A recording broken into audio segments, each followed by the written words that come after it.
Hey y'all, welcome to Little Acre Homestead. My name is Rowan. And I'm Phil. And today we're sharing the top 3 lessons that we learned in 2023. Yeah, it's been a very interesting year. Our first full year in this house and on this property. And we've learned a lot having more than just a little subdivision yard to work with. We had really big plans that we wanted to accomplish this year. If you've seen this video, you know that we had a very big garden and chicken coop that we wanted to get in this year, and it was pretty devastating that we weren't able to do that in the moment. But I think overall I'm pretty glad we didn't. Yeah, it just didn't happen, and if we had managed to get it in, it would have been very rushed to get it in that time frame. And it wouldn't have been in a great spot either. So I think waiting was the right call. That kind of goes into one of our first lessons, that things take longer than you might expect when you're moving on to a larger property like this, especially one like ours where it's mostly wooded. Ma'am? Even just getting to know this property has really taken the full year, and I'm sure that and that's not even including the house. I'm sure there's lots of things we still haven't figured out about the property, but we do know, the direction that the water flows now, all the way throughout the parts of our property we can reach. We know where we can get good sun unimpeded by structures, and where we can actually get some land that we don't need to have graded or compensate for a big slope. We've also been clearing out the trees that we need to in order to get that space. And in order to do that safely, it takes a lot longer than I had thought it would. Go ahead. Especially as just one person doing it, because the kids can't be outside when you're cutting trees down. So one of us has to be inside, or they have to be napping or not be here. Right. So it's just been a few hours at a time, and it's very satisfying. As much as I am against deforestation, it's very satisfying to get a tree down when I know that we need that space cleared to have our gardens. But that's when the real work starts. That's when the hard part starts of getting it broken down into some logs that we can season and use for firewood. That takes much, much longer than just bringing a tree down safely. So I'm glad that we've been able to take the time to do that stuff safely and correctly. And a note on the deforestation piece, I guess. Our property looks like this. We have very dense trees and a pretty thick wood line. It's basically just a block of green in the summertime. And that's great, but unfortunately the land was pretty heavily neglected by the previous owners. There were, beaver dams that were left in the stream, and then other, trees had fallen or leaves had fallen into the stream that were causing really severe water backup. And a lot of the trees were actually dead. I think it was the first month or 2 that we lived here, that tree fell. It almost hit my car. If it had fallen 10 degrees more south, it would have hit one of the cars. Yeah, so... Okay. Some of the trees do need to come down. A lot of them are rotted or being taken over by vines, and wouldn't make it anyway. Some of them are far too large to be as close to the house as they are. Yeah, it's a lot of oaks and maples, and they're so tall that it's just a liability to have them by our house. And also, I think some of them could fall on our neighbors' houses too, because we're at the end of a cul-de-sac, so our property is shaped like a diamond, and if the trees fell, they would... Oh, definitely. They would hit the neighbor houses, so... I think when it comes to storm damage, I'm not an insurance adjuster, so I'm not going to say. Maybe that's a question for our insurance adjuster friend.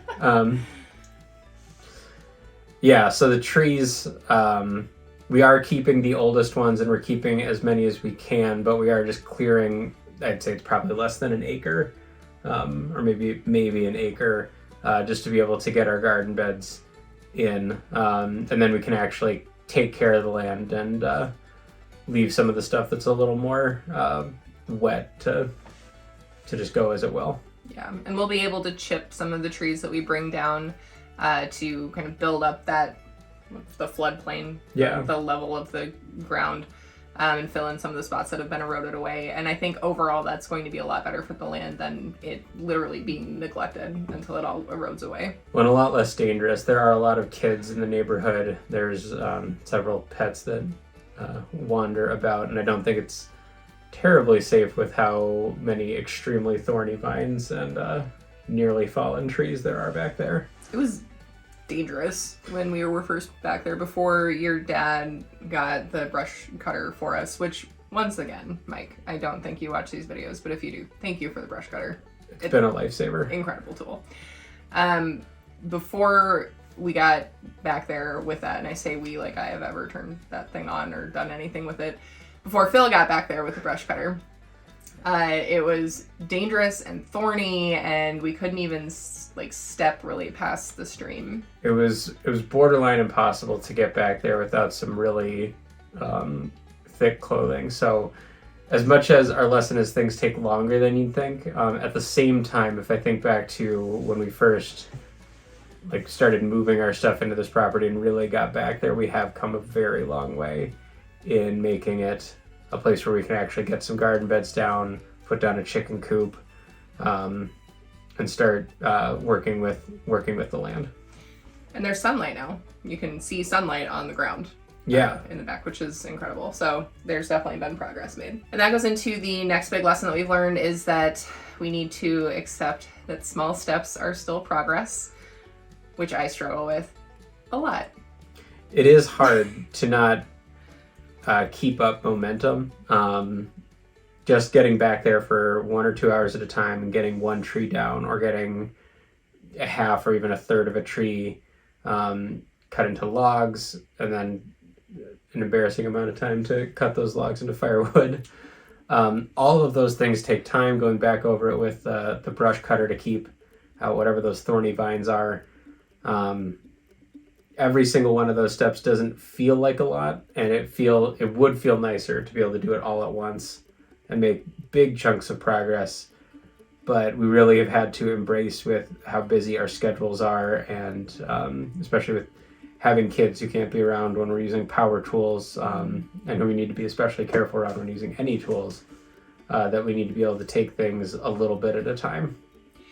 And we also can't rely on money solving the problem. Right. I wouldn't say so much at our old house we were able to, because we didn't have the space to need to do that, I guess. But to get the amount of trees taken down that we want to have taken down, I think would easily be $20,000. It would be a lot. So we're hoping to minimize the amount of that. I'm definitely not a professional or anything, so I don't want to take any unnecessary risks. But at the same time, the more that we can do ourselves safely, the better. I think the trees closest to the house might need to come down with a professional. We have a friend who's going to come visit later, next month, or maybe later in the new year, and take a look and see what he thinks could be taken down safely that's close to the house. So we'll see what he says. Hopefully a lot of them can come down, because I don't want to pay to have them taken down. But all of those little steps are progress. All of those little visits and advice and twigs and branches and everything that gets taken down and put somewhere else where it's not causing a problem or being in the way is progress.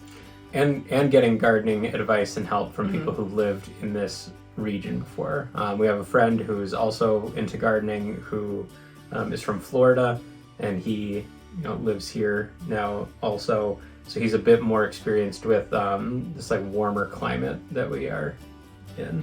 Yeah, we still really struggle with the seasonality of Georgia. We're both from the north, so I grew up in Iowa and Phil grew up in Minnesota. And I garden with my grandma Roma, but Iowa winter is so much different than Georgia winter. So it just, I don't understand the seasons here still. We're used to a 5 or 6 month growing season, not a most of the year growing season. Yeah, I genuinely think we could grow all year, especially if we had a greenhouse to get through the coldest parts of the winter. Oh, absolutely. Or even just row cover. So more on that soon. We're redoing the windows, so we're keeping the old windows, which basically means the greenhouse is free. Our other lesson that we've learned is that our pest pressure is much higher here, and it's also very different. A lot of our pest pressure in our previous house and in our previous garden came from just small flying insects, the kind that could come in from anywhere, because we didn't have any trees on our property. And I think at most, as far as larger pests that we dealt with, we had a rabbit and a woodchuck. Yeah, his name was Chunky the Woodchuck. Chunky the Woodchuck. Yes. So not a whole lot, because it was definitely single digits. I don't even think we had squirrels in our yard very often. We had one snake one time. We had one snake one time, and we did have some hornworms on our tomato plants. And vine borers. And the vine borers. The worst. Vine borers are terrible. Yes. I think that was the worst pest of our old property. Although the hornworms were shockingly large. They were horrifying. I think the longest one, and I might have a picture of it still, I think the longest one was about 7 inches long. Disgusting. And Alex almost grabbed it. I told him to grab a ripe tomato, and his hand was like 3 inches away from it. Ugh. Anyway, here we have different caterpillars. We have more caterpillars, certainly. But since we are in a wooded lot, surrounded by other wooded lots, we have a lot more squirrels, raccoons. I've seen a possum. The neighbors have told us about deer. So our pest defenses are going to need to be a bit more sturdy. Mm-hmm. So we're going to be looking into some fencing around the beds. And then we're still trying to go pesticide free. So we're going to be doing things like lemon balm, garlic, nasturtium, using citrus peels, and those traps where you use beer to... Oh yeah, beer traps. So this year, again, we wanted to have the very big garden. Didn't happen, but we had started our plants, our tomatoes and peppers. So I didn't want those to go to waste. So we grew one test bed to see what we were up against. We got the tomatoes and peppers in, and they did okay. Where am I going with this? What was the last one? About the beer traps? Oh yeah. One of the pests, or I guess two of the pests that were prolific in the test bed were slugs and snails. Disgusting. So one thing that you can do to deal with them is take a very cheap beer, like a Budweiser, Modelo. Don't support Budweiser. Get a Modelo. Is Modelo even a cheap beer? I don't drink beer. Do the slugs like cider? I don't think hard cider is a good idea for slugs. Tell us in the comments. Anyway, we're pretty sure Modelo is not owned by Anheuser-Busch, so get Modelo. Anyway, cheap beer in a cup that you put at the soil line will attract slugs and snails, and then they have a little frat party. Yep, they party too hard, and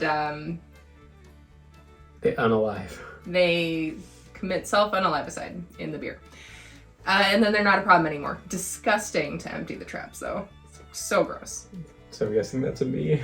That's going to be a... Okay. Yeah. Anyway, so we also have other kinds of caterpillars. I didn't take too many pictures of them this year. One of the kinds is the American dagger moth caterpillar, which is venomous. So that's fun. It's a little whitish yellow caterpillar with brown spines on its back. Now, I do think those were in some of the trees that I was getting down. They were. I think once those are out of the way, I think those will pretty much stay up in the trees. I don't think they care too much to be in the garden, but it is something that we've had to be concerned about as we're kind of in this midway through clearing our future garden plot. Yeah. What was the caterpillar that was... They were like all over the house last summer. Do you remember? No. Okay, well, anyway... outside of the house. Yeah, not inside the house. That would be... worse. We would move. Anyway, I think they just blew in from the birch trees or something. Yeah. Because we had those really windy days, and they were just all over the side of the house. Some common variety of caterpillar that I didn't recognize, but don't really care to. Anyway, that's my least favorite kind of bug, so this is fun. We have other ways to deal with other pests too, like blood meal, which sounds kind of gross, but it is supposed to deter deer and rabbits. Yeah, it makes it smell like there have been, dangerous predator attacks in the area, basically. Mm-hmm. So they are deterred from being there. Yeah. Irish Spring soap is also supposed to deter. Yeah, it deters rabbits because it's a really aggressive smell, a really strong smell, I guess. So basically, you just cheese grate it and then sprinkle it around where you don't want them to be, like around the beds. So we have some to do that with. I bought it last year when we were ambitious. Too ambitious. So we're going to keep our ambitions more in check this year, and we're going to be going about it more methodically as far as pests go, especially. The only other pest that I'm really worried about is cats, like stray cats. Oh yeah, cats. Well, more worried about that when we get chickens. So one of our neighbors is a sweet older lady who takes care of the stray cats or has outdoor cats or possibly both.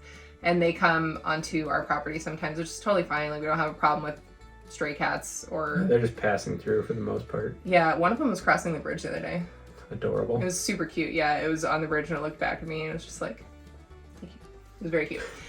Anyway, the concern with that is that they, would be able to take out a chicken, which obviously we don't want. But without paying. Very rude. Yeah.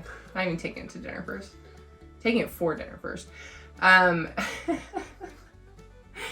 So I think what we'll have to do with that is just like a really dense wire, like a dense gauge of wire. Yeah, and we should bury it a bit too, because the raccoons and possums can be a concern there as well. Oh and yeah, they burrow, don't they? I did hear one person say that they'd seen a fox back there before, so that might also be something that we need to deter. So the person we heard that from was the previous owner, and yeah, so that's another video for a whole nother time. Unreliable narrative there. Yeah. However, they insisted it was a white fox, which, okay, but the only large white animal besides Edward that we've seen on the property, is a different large cat. Oh yeah. So I'm pretty sure they just saw a cat, which is still possibly problematic. Yeah. But less problematic than a fox, I would think. But we want to keep the cats safe. The point is we want to keep the cats and other predator animals safely away from the chickens, because they don't need to be harmed, but they also don't need to be harming our chickens. So. Yeah, we're definitely, I don't know. I never want to like trap them. They don't need to be trapped. They just need to be deterred. Yeah. The beavers can be relocated. They can go somewhere else, for all I care. I'm hoping they will figure that out on their own. I've still never seen them. I just see that they have been very busy back there damming up. I've heard them. They slap their tails on, like, in the creek, and it makes an obnoxious sound, super loud, all the time. It's true. Anyway, they keep damming the creek. It's very rude. So the pests are different here. Yes, much different here. I think, what was the worst pest at the old property? Hornworms? As far as most destructive, it probably was the hornworms and the vine borers. I mean, the vine borers took out every summer squash that we tried to grow. Just systematically destroyed it. And we tried a few things to take care of them, and it just did not work out for us. The hornworms were also very destructive to our tomato plants, but we were growing so many tomato plants that we were able to catch them before they worked their way through the whole thing. And we also were able to get rid of the hornworms by manually picking them off. That's true. Which, like, they had harmed the plants, but the act of removing them doesn't harm the plants. When you when you take a vine borer out, you have to cut the stem of the plant because they bore through the stem and then eat inside of it, basically. You can repair the plant we were never able to because the plants were so far gone that there was no use in doing so. God, they were gross. Yeah, those are pretty gross too. And we had other pests that were very prolific, like the stink bugs, bean beetles, the bean beetles. But their damage was much more sporadic, and it didn't affect an entire plant at once. Yeah, so. Honestly, I'm surprised that the bean plants came back after the bean beetles, because I don't know if you remember it, but they like wrecked the leaves on the trellising bean plants. Right. Well, if you watch our seed starting video, you'll notice that we had very good luck with beans, and it's not because the predators weren't trying or the pests weren't trying. We had a lot of bugs that we were catching and getting off of those plants, but they still just kept coming back strong and kept growing. I'm not sure if that's because we had so many bean plants that they just couldn't keep up. We did trap crop them. The Japanese beetles were trap cropped by I'm pretty sure it was a cosmos, the big pink flower that Alex loved. Mm-hmm. That plant got disgusting. It did, but it also did its job very well. Mm-hmm. You know what pest I hope we don't have to deal with is those gross, like, grub things that we would find in the dirt hibernating. Those are Japanese beetle grubs. Ugh. Yeah. They're huge. They're bigger than the disgusting. beetles. I don't understand. They're nasty. I will put up a picture of what they look like. So bug warning now. They're gross. They're awful. And they were so... Do you remember the day you were just getting over being sick and I was still sick? And you asked Alex what he wanted to do, and he said, we should go out and get rid of more of those gross bugs. That'll make Mom feel better. And do you remember that? I do not. Oh man, you spent like multiple hours outside with Alex sifting dirt for those disgusting I do bugs remember that. while you had like strep throat or something. It did make me feel better. It did not make me feel better, but I'm glad that you appreciated the effort. And now, of course, we've left that good soil behind for whoever else, but... Oh well, we'll see what kind of other pests turn up as we get more and more into our garden beds here this year. I think what will really help is refreshing the soil with compost every year, because we definitely had a really great year the first year that we did a like compost soil that we ordered, and then the following year I don't think we replenished, and it was super rainy and we didn't get out there enough, and it was just a perfect storm of not great. But I think here, if we maintain the soil and improve it year over year, it'll be a lot better. This is only tangentially related. Well, I guess it's more related to the pest thing, but the pests have also been getting into our compost. I have a feeling that more of those apples and apple cores have gone to fat squirrels and raccoons than they have turned into dirt. So we have one particular squirrel here who's very bold. I've named him Larry. It's Larry the fat squirrel. I wish we had a picture of him. He likes to come up on our porch, and if it's like raining, for example, we'll just set the kitchen trash outside on the deck. Well, we can't really do that anymore because Larry like chews through the bag and then eats pizza crusts or food scraps or whatever out of the garbage. He's very cute though. And he chunkily descends the stairs as soon as we open the door. I bet he waddles down the stairs. He'd be so cute. I don't know if he can. I think he just kind of like a water balloon rolling down the stairs. He's big for a squirrel. Yeah. I don't know how he's climbing the trees back there. There was one day he was on and in the trash can. I don't know how he got up there. Oh, Larry. I'm sure we'll have even more lessons for next year, but... Yeah, we'll definitely learn quite a lot as soon as we get the beds in. We haven't talked about how we're going to do the beds. Well, we've talked about how. We haven't talked about how many. Last year, I think the plan was 14? 16? I believe it was more than 14. I think it might have been closer to 18. It was a lot of beds. I need to review that video. Anyway, maybe we'll get that many in this year. Or not. I don't know. We'll find out. What's this one say? Things take longer than we think, and small steps are progress. So 2023 was a good year, and even though it was pretty disappointing to not be able to do everything that we really wanted to, that I really wanted to, I think it was for the best. I think we're going to be in a much better place this year. We will slowly get to a place where we accomplish the goals and have the homestead that we've been dreaming of. Hopefully these lessons that we've learned help you on your journey. Remember to subscribe and follow along to see what lessons we learn in 2024, because I'm sure there's going to be plenty of them. And if you're already subscribed, thank you so much. We'll see you again very soon. Thanks for stopping by.